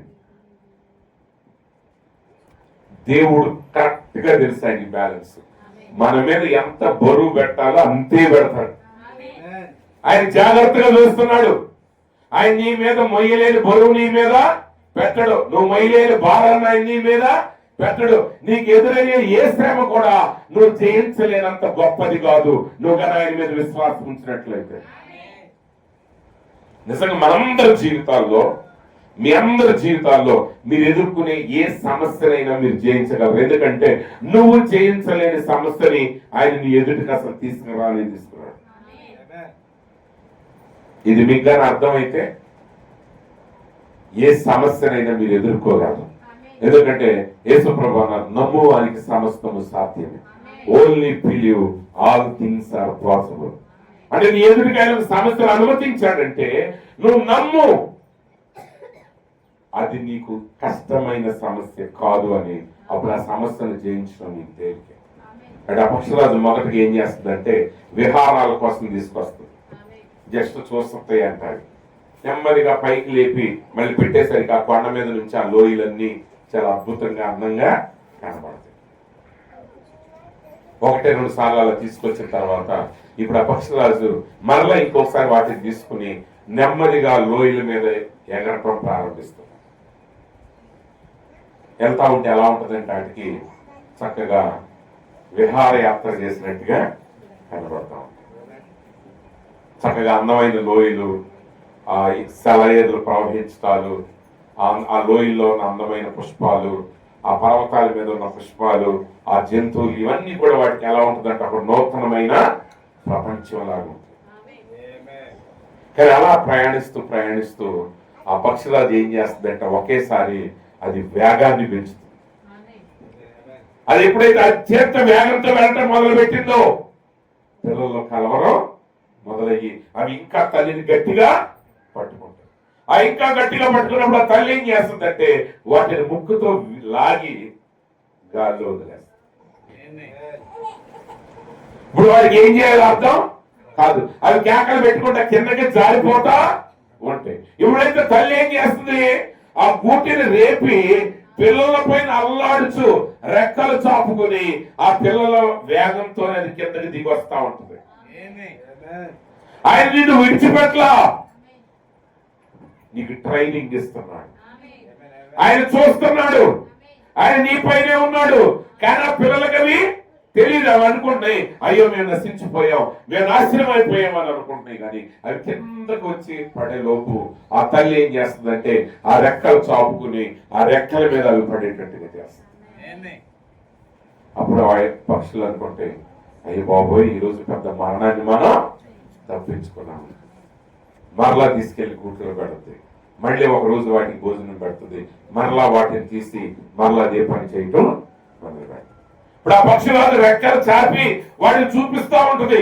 ఆ పిల్లలు రెండోసారి మూడోసారి చూసేటప్పుడు అప్పుడు ఆ పిల్లలకు అర్థమవుతుంది, ఇదిగో నా తల్లి రెక్కలు ఊపినట్టుగా మాకున్న రెక్కలు కూడా మేము ఊపాలి. అవి కూడా ఊపటం మొదలు పెట్టిన తర్వాత నెమ్మదిగా వాటికి ఎగరటం అలవాటు అవుతాయి. అవి కూడా ఎగరటం అలవాటు అయిన తర్వాత అవి కొన్ని రోజులు నేర్పించిన తర్వాత అప్పుడు పక్షిరాజు పిల్లలు అవి తల్లి వచ్చి పడేయక్కర్లా, అవే గూట్లో నుంచి ఎగిరి దూకి విహరించడం మొదలు పెడతాయి. ఒక సమయం వస్తుంది, ఆ తల్లితో పాటు వేగంగా ఆ పక్షిరాజు పిల్లలు ఎగరటం మొదలు పెట్టిన తర్వాత ఆ పక్షిరాజు పిల్ల ఇప్పుడు పక్షి రాజుగా మారిపోయింది. ఆ పక్షి పిల్ల ఇప్పుడు ఏమైందండి? పక్షి రాజు అయింది. యేసు ప్రభువు అన్నారు, నేను చేసిన కార్యములు నా యందు విశ్వాసం ఉంచిన వాళ్ళ చేతులు. అంటే ఒకప్పుడు మనం ఏమి తెలియకుండా ఆయన దగ్గరికి వచ్చాం, కానీ ఎప్పుడైతే నువ్వు పరిశుద్ధాత్మ చేత నింపబడ్డావో, వాక్యం యొక్క ప్రత్యక్షతను గ్రహించడం మొదలు పెట్టావో, ఎప్పుడైతే వాక్యానికి అనుగుణంగా నువ్వు జీవించడం మొదలు పెట్టావో, ఇప్పుడు నీ జీవితం ఏమవుతుందంటే ప్రతి శోధన కూడా జయించగలిగిన స్థితికి నువ్వు ఎదుగుతావు. ఒకప్పుడు నిన్ను కలవరబెట్టిన పరిస్థితులు ఇక నిన్ను కలవరబెట్టలేవు. ఒకప్పుడు పేతురు ఒక అమ్మాయికి భయపడి, ఒక చిన్న కుమార్తెకు భయపడి యేసు ఎవరో నాకు తెలియదని ఆయన అబద్ధం ఆడాడు. కానీ అదే పేతురు పరిశుద్ధాత్మ చేత నింపబడిన వాడై యెరూషలేము వీధుల్లో నిలబడి బహిరంగంగా మీరు సిలువ వేయబడిన యేసే ప్రభువు క్రీస్తు అని ధైర్యంగా బోధించి ఆ రోజు 3,000 మందికి బాప్తిస్మం ఇవ్వగలిగాడు. ఇద్దరు ఒకే పేతురు కదా, ఇద్దరు ఒకలా వేరువేరా, ఒకే పేతురు. కానీ ఒకప్పుడు ఆయన పక్షిరాజు పిల్లగా ఉన్నాడు, కానీ ఇప్పుడు పరిశుద్ధాత్మ చేత నింపబడి ఒక పక్షిరాజుగా మారాడు. అందుకే దేవుడు ప్రవక్త అంటాడు, ఈరోజు పక్షిరాజుల వల్ల దేవుని బిడ్డలు ధైర్యంగా ఉన్నారు. మీరు ఏది నమ్మారో, మీరు నమ్మిన దాన్ని ధైర్యంగా మాట్లాడగలిగే ధైర్యాన్ని మీరు కలిగి ఉంటారు. కొన్నిసార్లు అంటే వెళ్ళిపోయి ఎక్కడ పడితే అక్కడ మాట్లాడాల్సిన అవసరం లేదు, కానీ ఎక్కడ పడితే అక్కడ మేము ఇది అదే అని మాట్లాడే అవసరం లేదు. ఎందుకంటే పక్షురాజు ఎట్లా పడితే ఎవరితో పడితే వాళ్ళతో మాట్లాడదు. కానీ మాట్లాడే సమయం వచ్చినప్పుడు మాత్రం నువ్వు మాట్లాడే మాట ఏమై ఉండాలంటే నువ్వు నమ్మిన వాక్యం అయి ఉండాలి. 10 మంది కూర్చున్నాడు, బ్రహ్నాం గారు ప్రవక్త అండి, అన్ని జనులకు ప్రవక్త ఉన్నాడని నువ్వు అనక్కర్లేదు. కానీ నువ్వు 10 మంది నిలబడిన స్థలంలో ఒకవేళ ఒక టాపిక్ వచ్చింది అనుకో, నేను ఎవరు ప్రవక్త అంట ఏంటి అన్నారు, లేదా నువ్వేం నమ్ముతున్నావు అన్నప్పుడు నువ్వు ధైర్యంగా నువ్వేం నమ్ముతున్నావు అని చెప్పగలగాలి. నువ్వు అలా చేస్తేనే నువ్వు నిజమైన పక్షిరాజు అయి ఉన్నావు. దేవుడు ఈ రోజు మన పక్షిరాజులుగా తర్ఫీదిస్తున్నాడు. మీరు ఒక విషయం గమనించండి, సారిపతి విధవరాలు సంగతి చెప్తాను, మీ అందరికీ తెలిసిందే. నిజానికి సారిపతి విధవరాలు ఆకలితో ఉన్నప్పుడు ఏలియా ఏం చేయాలి, లెక్క ప్రకారం వెళ్ళి, అమ్మ సాధారణమైన పరిస్థితుల్లో చెప్తున్నాను, ఏలియా వెళ్ళి ఏమన్నా, అమ్మ నేను దైవజనుని వచ్చాను, నువ్వు నమ్ము, నీకు యేసుక్రీస్తు యొక్క నామంలో లేకపోతే యెహోవా నామంలో నీ నూనె అభివృద్ధి చెందును గాక, నీ పిండి అభివృద్ధి చెందును గాక అన్నాడు. అవునండి, సహజంగా అలాగే అన్నాడు. కానీ ఏలియా కెరీతు వాళ్ళ దగ్గర ఉన్నాడు. ఆ దేశంలో 3.5 సంవత్సరాల నుంచి కరువు జరుగుతూ ఉంది. అంటే 3.5 సంవత్సరాలు కంప్లీట్ అవ్వలేదు, కానీ ఆ 3.5 సంవత్సరాల మధ్యలో ఉన్నది పరిస్థితి. ఏలియా వార్త ప్రవచించాడు, 3.5 సంవత్సరాలు మంచైనను వర్షమైన నీ దేశంలో కురవదన్నాడు. దేవుడు ఆయన కెరీతు వాళ్ళ దగ్గర దాగి ఉండమన్నాడు. ఆయన కెరీతు వాళ్ళ దగ్గర ఉండి ఆయన ప్రార్థన చేస్తా ఉంటే ప్రతిరోజు కూడా కాకోలముల చేత దేవుడు రొట్టెను మాంసాన్ని ఆయనకి పంపిస్తున్నాడు ఆహారంగా. ఆ ఆహారాన్ని ఆయన భుజిస్తున్నాడు. చాలా జాగ్రత్తగా వినండి, ఇది కథ కాదు, ఇది నిజంగా జరిగింది. ఇది నిజంగా జరిగింది. అయితే నిజంగా జరిగిందని చెప్పుకోవటం కాదు, ఆ నిజంగా జరిగిన దాంట్లో మనం భాగం అవ్వాలి.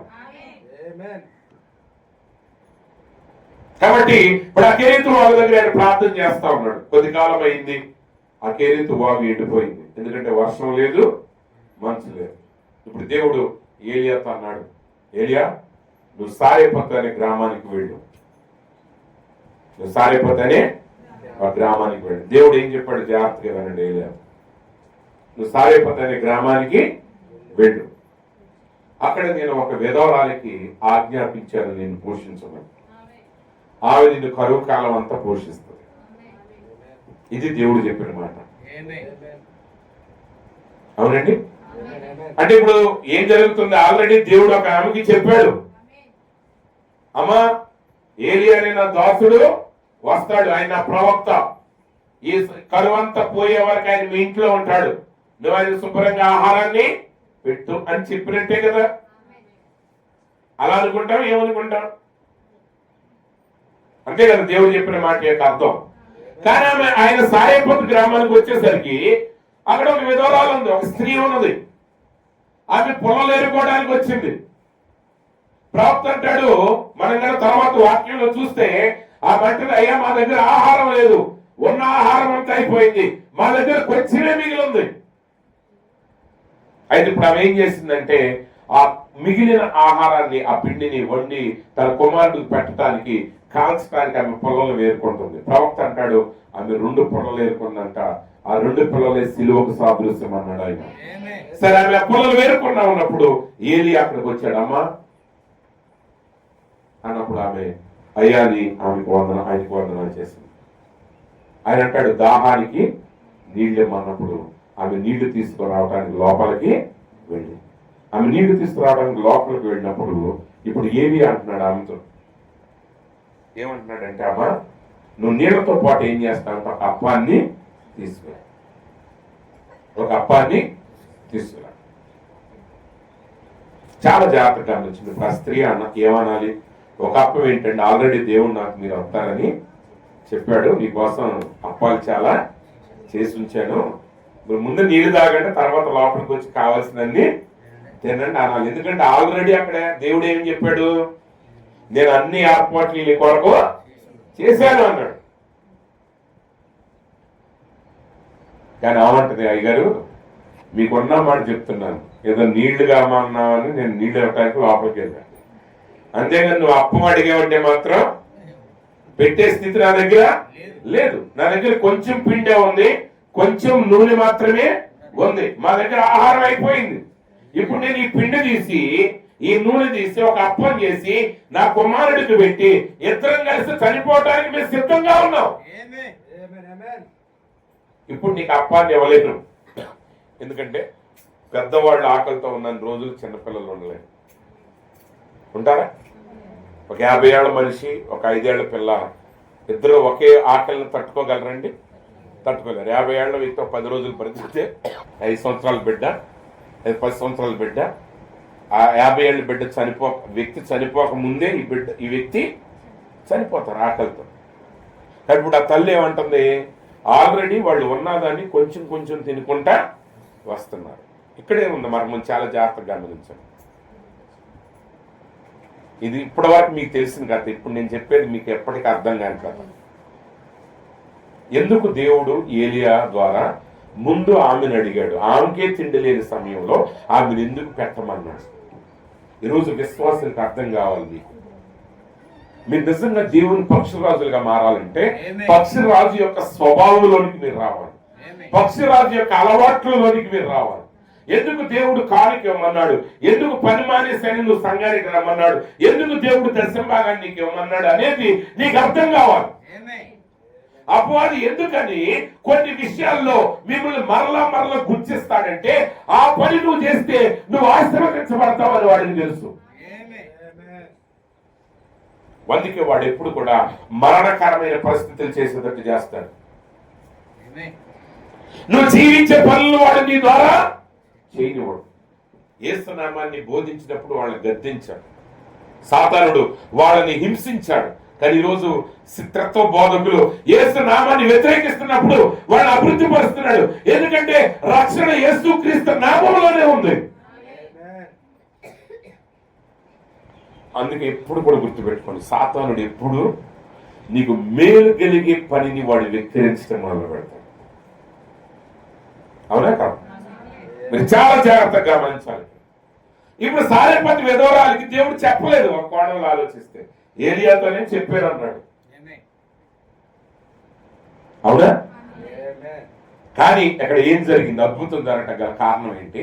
ఆ అద్భుతాన్ని దేవుడు అలాగే ఎందుకు చేశాడు అనే విషయాన్ని ఇక్కడ మనం చాలా జాగ్రత్తగా గమనించాలి.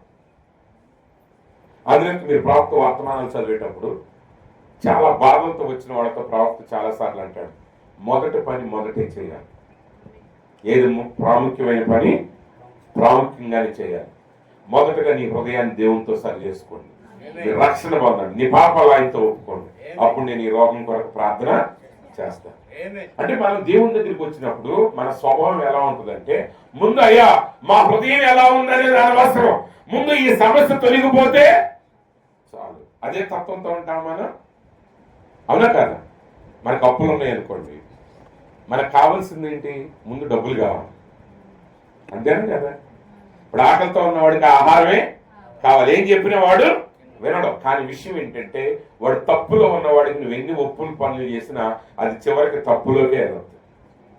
మీకు తెలుసా? సడన్ గా డబ్బు కానీ వస్తే, అంటే ఒక వ్యక్తి కష్టపడకుండా అతడు ఊహించనంత డబ్బు అతనికి కానీ వస్తే 5 సంవత్సరాల్లో మరలా వాడు పేదవాడు అయిపోతాడు. 5 సంవత్సరాల్లో వాడు పేదవాడు అవుతాడు. దీన్ని అనేక స్టడీస్ చేసింది, అనేక మంది దీన్ని అనేక సార్లు స్టడీ చేశారు. మన దేశంలో కౌన్ బనేగా కరోడ్పతి అని మొదటి ప్రోగ్రాం వచ్చింది. అది భారతదేశంలో మొట్టమొదటిసారి అనమాట.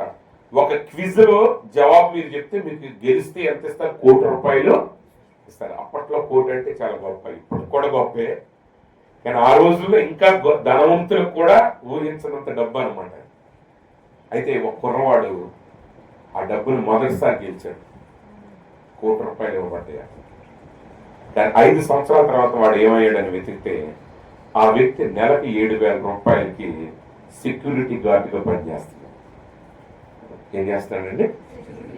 మనం కూడా చాలా సార్లు అనుకుంటాం, 5 లక్షలు ఉంటేనా, 20 లక్షలు ఉంటేనా ఈ అప్పులన్నీ తీర్చేసి ప్రశాంతంగా మనం రాజులాగా బతకొచ్చు, దేవుడికి ఎంత ఇవ్వచ్చు, నెలకు 3 సార్లు ప్రార్థనకి మనం. ఇది కాదు ముఖ్యం. ముందు నువ్వు మారకపోతే, నీ స్వభావం మారకపోతే, నీ ఆలోచన మారకపోతే నువ్వు ఎంత వ్యక్తితో తిరిగిన ఉపయోగం లేదు. బిలాము దేవునితో మాట్లాడాడు, కానీ ఎక్కడికి వెళ్ళాడు? ఆయన నాశనానికి త్రావు చూపించాడు, అతనే నశించిపోయాడు. దానియేలు దేవునితో మాట్లాడాడు, కానీ దానియేలు స్వభావం వేరు, దానియేలు లక్ష్యాలు వేరు, దానియేలు జీవితం వేరు, బిలాము జీవితం వేరు. నువ్వు నిజంగా బ్రతకాలంటే బ్రతికే లక్షణం నీలో ఉండాలి. నువ్వు ఐశ్వర్యవంతుడు కావాలంటే ఐశ్వర్యవంతుడి లక్షణాలు నీలో ఉండాలి. ఎవడో ₹1,00,00,000 ఇవ్వటం వల్ల నువ్వు ఐశ్వర్యవంతుడు కాదు. నేను అవన్నీ చెప్పడానికి నా సమయం కుదరదు, అవన్నీ మనకు అవసరం పడలేదు. కానీ ఒకటే గుర్తుపెట్టుకోండి, నీలో ఐశ్వర్యవంతుడు స్వభావం లేనంత వరకు నీకు ఎంత కలిగి ఉన్నా అది ఉండవు. కాబట్టి మన పక్షిరాజు అంటే అదే. ఈరోజు దేవుడికి ఎందుకు ఇవ్వాలి, దేవుడి కొరకు ఎందుకు సమయాన్ని వెచ్చించాలి అనేది నీకు అర్థం కావాలి. అందుకే బైబిల్ చెప్తుంది, పుచ్చుకున్నట కంటే ఇచ్చుట ధన్యత. అదే పక్షిరాజు అదే చేస్తుంది. అది ఎవరి ఆహారాన్ని ఇష్టపడదు, అది సంపాదించాలి, అది సంపాదించి అది తినాలి, అది దాని లక్ష్యం. అందుకే దానియేలు అన్నాడు, నీ డబ్బు నీ దగ్గరే ఉంచుకో. బ్రహ్మం గారు ఎందుకని అన్ని అద్భుతాలు చేసి ఆయన డబ్బు వైపు చూడలేదు? ఎందుకంటే అది దేవుణ్ణి సేవించేవాడికి ఇవ్వవలసినవన్నీ దేవుడు సమయానికి ఇస్తాడనే నమ్మకం. సరే, ఇప్పుడు ఆ విధవరాల దగ్గరికి వద్దాం. ఆ విధవరాల యొక్క స్థితి ఏంటి? ఏలియా ఆమె ఇంటికి వెళ్ళటానికి ముందు ఆమె దేని కొరకు ఎదురు చూస్తుంది? ఆమె దేని కొరకు ఎదురు చూస్తుందండి? ఏం చేయాలనుకుంటుంది ఆమె? చనిపోవటానికి ఎదురు చూస్తుంది. ఒకసారి మీరు ఆలోచన చేయాలి, అక్కడ ఉండాలి. మనం ఏంటంటే కథలాగా చెప్పేస్తాం, వచ్చింది, అడిగింది, ఇచ్చేసాడు, అమ్మాయద్దు వచ్చేసింది. ఎందుకు వచ్చింది? అందరికి ఎందుకు రావట్లా? అక్కడ ఏం జరిగిందో మనకు అర్థం కావాలి. ఇప్పుడు ఈరోజు చాలా మంది దాన్ని వ్యతిరేకంగా అంటే అడిగేవాడు దాన్ని వ్యతిరేకంగా అడుగుతూ ఉంటారు, దాన్ని అందరూ వ్యాఖ్యానించడం కూడా అలాగే జరుగుద్ది. కానీ అక్కడ అద్భుతం జరగటం గల కారణం ఏంటో చూడండి జాగ్రత్త. ఇప్పుడు ఏలియా వెళ్ళే సమయానికి ఆ స్త్రీ అద్భుతం కోసం చూడట్లా, చావు కోసం ఎదురు చూస్తాం. ఆమెకు ఉద్దేశం ఏంటంటే ఆ ఉన్న పిండిని కొంచెం కొంచెం కొంచెం కొంచెం తినుకుంటా, ఆమె కొంచెం తినుకుంటా, ఒక పూట తిని 2 రోజులు ఆగటం, కొడుకు ఒక రోజు పెట్టి ఒక రోజు ఆడిని పస్తూ ఉంచటం, రోజులు నెట్టుకుంటా వస్తుంది. ఇక చివరికి వచ్చిన తర్వాత ఆమె అనుకున్నది ఇంక అయిపోయింది కాబట్టి ఇది పిల్లోడికి పెడతాం, నేను ఇంక 2 రోజులు ఆగుతాను, ఈలోపు పిల్లోడు చనిపోతాడు, నేను చచ్చిపోతాను. ఇప్పుడు బ్రతికించాలంటే ముందు అతడి లోపల బ్రతకాలని ఆశ కలగాలి. నీకు స్వస్థత కావాలంటే ప్రవక్త అంటాడు, అందుకే నువ్వు దేవుని మందిరానికి వచ్చేటప్పుడు నువ్వు సరైన ఉద్దేశాన్ని వెలిగిన. నువ్వు అక్కడ తప్పును చూడాలని వస్తే ఖచ్చితంగా తప్పు నీకు కనబడుద్ది. ఒకవేళ దేవుడు చూడాలని వస్తే ఖచ్చితంగా దేవుడిని నువ్వు చూస్తావు. నిజంగా నువ్వు స్వస్థత పొందాలని నువ్వు అనుకుంటే ఆ స్వస్థతను ఖచ్చితంగా పొందుకుంటావు. కానీ ఇప్పుడు ఏం చేస్తాడంటే ఆమె లోపల ఉన్న మరణాన్ని తీసేస్తున్నాడు, ఆమె లోపల ఉన్నటువంటి పేదరికాన్ని తీసేస్తున్నాడు. ఇచ్చుటే ఆశీర్వాదం, పుచ్చుకొనుట ఆశీర్వాదం కాదు. మీరు ఆకలితో ఉన్నప్పుడు దేవుణ్ణి అడగడం, ప్రభు ఆకలి తీర్చమని అడగమాట. ప్రభు అనేక మంది ఆకలి తీర్చగలిగే స్థితికి నన్ను లేవనెత్తాను అడగండి. దాని ద్వారా నీ ఆకలి తీరితే అనేక మందికి నువ్వు సహాయకరంగా ఉంటావు. దేవుడు మనల్ని ఆశీర్వదించేది ఆశీర్వాదంగా ఉండటానికి. ఇప్పుడు ఆ స్త్రీ మరణాన్ని వెతుకుతుంది. ఆ స్త్రీ దేన్ని వెతుకుతుందండి? మరణాన్ని వెతుకుతుంది, మరణాన్ని ఆశిస్తుంది, ఆమె మరణించబోతుంది.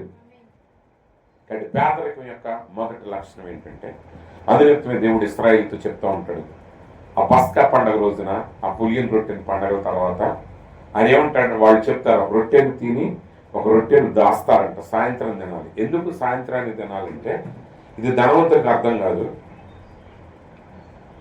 పేదవాని యొక్క లక్షణం ఏంటంటారంట, ఆహారం దొరకగానే వెంటనే తినడంట. ఒక వ్యక్తికి 3 రోజుల నుంచి అన్నం లేదనుకోండి, ఆ వ్యక్తికి ఆహారం దొరకగానే ఏం చేస్తాడు? మొత్తం తినడంట. కొంత దాస్తాడు రేపటి కోసం, ఎల్లుండి కోసం దాయాలి. కానీ ఎలా దాయాలో తెలియాలి. రేపటి కోసం ఎలా దాయాలో ధనవంతుడికి తెలిసినట్టు పేదోడికి తెలియదు. అక్కడే పేదోడికి మిగిలిపోతాడు. ఇప్పుడు ఏలియా ఆమె దగ్గరికి వచ్చి అంటున్నాడు, నీ ఆహారాన్ని పెట్టు అంటున్నాడు. నీ ఆహారాన్ని పెట్టు. ఎవరు పెట్టగలరు? ఎవరు పెట్టగలరంటే ఉన్నవాడు మాత్రమే పెట్టగలరు.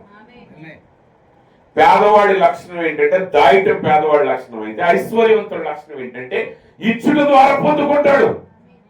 అంటే దేవుడికి నేను ఎందుకు ఇమ్మన్నాడంటే, నువ్వు దేవుడికి ఇచ్చుట ద్వారా నువ్వు పొందుకుంటున్నావు, నువ్వు తీసుకోవడం ద్వారా నువ్వు పోగొట్టుకుంటున్నావు. యాకోబు కూరనిచ్చి జ్యేష్ఠత్వాన్ని పొందుకున్నాడు. ఒక పూట కూరనిచ్చాడు యాకోబు. యాకోబు ఇచ్చింది ఎంత అండి? ఒక్క పూట కూర. కానీ ఏశావు దగ్గర నుంచి ఏం తీసుకున్నాడు? జీవితానికి సరిపడిన జ్యేష్ఠత్వ హక్కుని తీసుకున్నాడు. జీవితాన్ని తినేశాడు. అందుకే ఉచితాల జోలికి మనం వెళ్ళకూడదు, లెఫ్ట్ అవర్స్ జోలికి మనం వెళ్ళకూడదు, ఎవడో ఇచ్చేదాని జోలికి మనం ఆశపడకూడదు. మనం సాధించాలి. అదే పక్షురాజు యొక్క స్వభావం. అంటే ఇప్పుడు ఇచ్చుట ద్వారా ఆమె యొక్క పేదరికాన్ని యొక్క ఆత్మను చంపేశాడు. ఇచ్చుట ద్వారా అక్కడ ఏం జరిగిందంటే ఆమె జీవపు మార్గంలో నడవటం మొదలు పెట్టింది. ఈరోజు నువ్వు రోగంతో ఉన్నావా? నువ్వు రోగిని ఒప్పుకో, మాకు ఆయన పొందిన దెబ్బల వల్ల నేను స్వస్థత పొందానని ఒప్పుకో. ఒకవేళ నీకు జీవితం అర్థం కావట్లేదా? నా జీవితం నాకు అర్థం కావట్లేదు అని మాకు, నా జీవితంలో ఎలా నడిపిస్తున్నాడు నా రక్షకుడు ఎరిగి ఉన్నాడు అని చెప్పు. నువ్వున్న స్థితిని సాధారణ దగ్గర ఒప్పుకోవాల్సిన అవసరం లేదు. అందుకే అపోస్తలుడైన పౌలు గారు ఎప్పుడు ఆయన బలహీనతల్లో ఉండి కూడా, ఆయన ఇబ్బందుల్లో ఉండి కూడా, నేను బలహీనతల్లో ఉన్నాను, నేను ఇబ్బందుల్లో ఉన్నాను లేదా, నేను శ్రమల్లో ఉన్నాను అలా ఆయన అంటున్నాడు, ఈ శ్రమ, ఈ అవమానం ఇంతకంటే గొప్ప బహుమానాన్ని, ఎంతకంటే గొప్ప ఘనతను మనకు తీసుకురాబోతున్నాయి అన్నాడు. ఈరోజు దేవుడు మనం నడిపించే విధానాన్ని మనం తెలుసుకోండి. ఇప్పుడు ఆ స్త్రీ మరణానికి వెతుకుతుంది, కానీ ఇప్పుడు ఆమెను ఏం చేస్తాడంటే జీవం కలిగిన వ్యక్తి చేయాల్సిన పని ఆమె ద్వారా చేపిస్తున్నాడు. ఎప్పుడైతే ఆమె ఇవ్వటం మొదలు పెట్టిందో ఆమె ఐశ్వర్యవంతురాలైంది. ఎప్పుడైతే ఆమె ఇవ్వటం మొదలు పెట్టిందో ఆమె ఇప్పుడు మరణాన్ని కాక జీవాన్ని వెతికింది. ఎప్పుడైతే ఆమె యొక్క స్థితి, హృదయ స్థితి మారిందో ఇప్పుడు దేవుని ఆశీర్వాదం ఆమె మీదకి దిగి వచ్చింది. నువ్వు చేసే పని మీద ఆశీర్వాదం రావాలి అంటే నీ హృదయ స్థితి మారాలి. కొన్నిసార్లు మనం చూద్దాంలే, మనం చేద్దాంలే, వెళ్దాంలే, జరిగితే జరుగుద్ది, లేకపోతే లేదు. చాలాసార్లు కొంతమంది అన్ని ప్రయత్నిస్తారు, అన్ని రకాలు ప్రయత్నిస్తారు. దేవుని దగ్గరికి వస్తారు, చివరికి చెప్తారు ఎవరో, అయ్యో యేసు ప్రభు దగ్గరికి వెళ్ళండి, ఆయన నమ్మితే ఆయన కార్యం చేస్తాడంటే వాళ్ళు అంటారు, అమ్మ ఉన్న డబ్బులంతా అయిపోయినాయి అంటే వాళ్ళు అంటారు, ప్రార్థన ఊరినే చేస్తారండి, డబ్బులేవి తీసుకోరు అన్నసరికి వచ్చేస్తారు. వచ్చేసి లాస్ట్లో వాళ్ళు అనే మాట ఏంటంటే, ఎక్కువ మంది నేను విన్నది, పాస్టర్ గారు కూడా అలాగే విని ఉండొచ్చు, ఎక్కువ మంది ఏమంటారంటే, అయ్యగారు చేయాల్సినవి చేసామండి, ఈ చివరికి ప్రభు దగ్గరికి వచ్చాం, బతికితే మా బిడ్డ, తీసుకుపోతే ప్రభువు బిడ్డ. అంటే ఏంటంటే జరగాలి అనే ఒక పట్టుదలతో రాడు. ఇక అన్ని ప్రయత్నించామండి, అయితే అవుద్ది, లేకపోతే లేదు అనుకుంటే ఆ స్వభావంతో నువ్వు వస్తే కార్యం జరగదు. నువ్వు ఖచ్చితంగా అనాలి, ఇన్ని తప్పుడు మార్గాల్లో నేను సరైన మార్గాన్ని ఇప్పుడు తెలుసుకున్నాను, సరైన రక్షకుడు నేను తెలుసుకున్నాను, ఖచ్చితంగా ఇప్పుడు కార్యం జరిగి తీరుతుంది అనే విశ్వాసం నీలోకి రావాలి. నువ్వు శ్రమలో ఉన్నప్పుడు ఆయన నిన్ను విడిచిపెట్టలేదు, గుర్తుపెట్టుకోండి. మీరు ఇరుకుల్లో ఉన్నప్పుడు, ఇబ్బందుల్లో ఉన్నప్పుడు ఆయన మిమ్మల్ని విడిచిపోవాలా. ఆయన తన రెక్కలు చాపి నిన్ను చూస్తానే ఉన్నాడు. ఇక నువ్వు ఎగరలేని సమయం ఎప్పుడు వచ్చినా ఆయన నిన్ను పడిపోనిచ్చే దేవుడు కాదు, నిన్ను ఓడిపోనిచ్చే దేవుడు కాదు. కానీ నువ్వు ఎగరలేని సమయం వచ్చినప్పుడు ఆయన రెక్కలు చాపి నీ క్రిందకు వచ్చి నిన్ను పట్టుకుంటాడు. ఎంత గొప్ప ధన్యత ఇది! ఎప్పటికీ నువ్వు పడిపోయే అవసరం రాదు. ఒకవేళ పోరాటంలో అలసిపోయినప్పుడే నిన్ను విడిచిపెట్టాడు, కానీ నువ్వు అలసిపోయేస్తున్నావా, ఆ తండ్రి, ఆ తల్లి పక్షుల దూరం నుండి చూస్తుంది. ఆ బిడ్డ ఎలా ఎగురుతుంది, నీరసంగా ఉందా, లేక పట్టుదప్పిపోతుందా అన్న సంగతి ఎలాగానే వెంటనే క్రిందకి వచ్చేస్తుంది. ఆ సడన్ మిషన్ గారి బిడ్డని అగ్నిగుండంలో వేసేటప్పుడు దేవుడు దూరం నుంచి చూస్తా కూర్చున్నాడా, కూర్చో, ఆయన ఇంటికి వచ్చాడు. ఆయన ఎప్పుడు నీతోనే ఉన్నాడు. అందుకే ప్రభు అంటాడు, నువ్వు అగ్ని మధ్య నడుచుతున్నప్పుడు నేను నీతో ఉన్నాను. అగ్ని జ్వాలలు మనల్ని ఎందుకు కాల్చట్లేదు? నిజంగా ఎన్నో శ్రమలు ఉంటాయి మీలో కూడా, అందరికీ. అయినా వాటన్నిటి మధ్య మీరు ఎందుకు నిలబడగలిగారంటే ఆయన మనతో ఉన్నాడు కాబట్టి, ఆయన మనల్ని చూస్తున్నాడు కాబట్టి. కాబట్టి ప్రియమైన సహోదరి సహోదరుడా, ఆ నిత్యత్వంలో మనం చేరే వారికి ఆయన మనల్ని కాచే దేవుడై ఉన్నాడు, మనం చూసే దేవుడై ఉన్నాడు. ఆ గూడు చెదిరిపోయినప్పుడు కలత పడకండి, శ్రమలు ఎదురైనప్పుడు కలత పడకండి, ఇబ్బందుల మధ్య కలత పడకండి, కానీ వాక్యాన్ని నమ్మండి, వాక్యానికి అనుగుణంగా జీవించండి. ఇప్పుడు ఆమె ఇవ్వటం ద్వారా ఆమె ఆశీర్వదించబడి, నువ్వు దశ భాగాలు ఇస్తున్నావు అంటే నువ్వు ఇచ్చేది మనిషికి అనుకుంటే నువ్వు ఆశీర్వదించబడవు. కానీ దేవుని వాగ్దానం, అది నువ్వు దేవునికి ఇస్తున్నావు. దేవుడు దశ భాగం ఇవ్వటం అనేది దేవుడితో ఒక నిబంధన ఉన్నది. ఆ నిబంధన ఏం చేస్తుంది అంటే నీ పంటను తినివేసే ప్రతి పురుగుని అది గద్దించి వేస్తుంది, ప్రతి శత్రువులను దూరం చేస్తుంది. అది నీ ఫలితాన్ని, నీ కష్టాన్ని ఫలించేటట్టుగా చేస్తుంది. నువ్వు కష్టాన్ని ఫలింప చేసేటట్టు అది జరుగుద్ది కాబట్టి సాతానుడు అన్ని సార్లు దాని మీద దాడి చేస్తాడు. అర్థమైందా మీకు? మీరు 99% సేవకులు విమర్శించేటప్పుడు, లేకపోతే వేరే వాళ్ళు యేసు ప్రభుని విమర్శించేటప్పుడు వాడు దాడి చేసేది మొదటిగా దశమ భాగాల మీద, కానుకల మీద. ఎందుకంటే నువ్వు దేవునికి ఇచ్చావా, నువ్వు జీవపు మార్గంలోనికి వెళ్తావు. నువ్వు దేవునికి ఇచ్చావా, అభివృద్ధి పొందే మార్గంలోనికి నువ్వు వెళ్తావు. ఒకవేళ సారిపత్ర ద్వారా దగ్గరికి వచ్చి ఎవరైనా, అమ్మా ఆడికే తాగటానికి నీళ్ళు లేవంట, నువ్వు రొట్టె మొక్క ఇచ్చావంటే అది తిని వెళ్ళిపోతాడు అని అనుండొచ్చు. కానీ విషయం ఏంటంటే ఆ కడుబేదగా ఉంది కాబట్టి ఆ పక్క నుండి మాట్లాడేవాళ్ళు ఎవరు లేరు. ఎందుకంటే ఆమెతో మాట్లాడితే కొంచెం మంచినీళ్ళు ఇవ్వాలి, ఒక రొట్టె ముక్క ఆమెకే ఇవ్వాలి. అందరూ వదిలేశారు కాబట్టి ఆమె దగ్గరికి ఏలియా రాగలిగాడు. ఏలియా వచ్చినప్పుడు ఆయన ఏం చేశాడంటే ఆమెను ఆశీర్వదించడానికంటే ముందుగా ఆశీర్వాదాన్ని పొందుకోగలిగిన స్థితిలోనికి ఆమెను మార్చాడు. ఈరోజు దేవుడు మనకు శ్రమలు రప్పించిన, ఆ శ్రమలు గుండా వెళ్ళటానికి దేవుడు మనల్ని అనుమతించిన. ఎందుకు అనుమతిస్తున్నాడంటే మనము కూడా ఆ పక్షి రాజు వలె ఒకరోజు ఆ గగనములో విహరించడానికి శక్తి పొందుకోవాలంటే మనం ఈ శిక్షణ గుండా వెళ్ళాలి. అయితే ధైర్యం కలిగి ఉండండి. ఏ పరిస్థితుల్లోనైనా ఆ తల్లి పక్షిరాజు రెక్కలు చాపి నీకు దగ్గరగా ఎగురుతూనే ఉంది. నేను చూస్తుంది, నువ్వు తట్టుకోలేని స్థితి వచ్చినప్పుడు వెంటనే నేను తన రెక్కల క్రిందకి చేర్చుకుంటాను. ఆ గొప్ప యెహోవా దేవుడు వెంటనే రెక్కల క్రింద నిన్ను చేర్చుకుంటాడు. ధైర్యంగా ఎగురు. ఆకాశంలో ఎలా ఎగరతారండి? ధైర్యంగా ఎగరండి. శ్రమల మధ్య ధైర్యంగా ముందుకు వెళ్ళండి. నువ్వు అన్నిటిని జయించగలవు, నువ్వు సమస్తమును జయించగలవు.